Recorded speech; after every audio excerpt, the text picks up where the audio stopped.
आज माननीय राज्याचे माजी मुख्यमंत्री आणि विद्यमान उपमुख्यमंत्री आदरणीय एकनाथ शिंदे साहेबांच्या आदेशानुसार शासनातील एक मंत्री म्हणून आणि शिवसेनेचा मंत्री म्हणून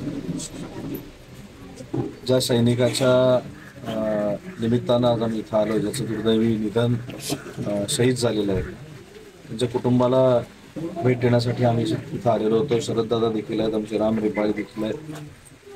खरं तर आम्हाला सगळ्यांना स्वाभिमान आणि अभिमान आहे की भारत मातेसाठी लढत असताना ते शहीद झाले. परंतु इथं आल्यानंतर ते देखील एकुलते एक होते याची देखील कल्पना आम्हाला आली आणि म्हणून या कुटुंबावर कुठचंही भविष्यात संकट येणार नाही याची जबाबदारी वैयक्तिक आम्ही स्वीकारू, शिवसेना पक्ष म्हणून आम्ही स्वीकारू आणि त्याच उद्देशानं खरं तर शिंदे साहेबांनी मला इथे पाठवलेलं होतं.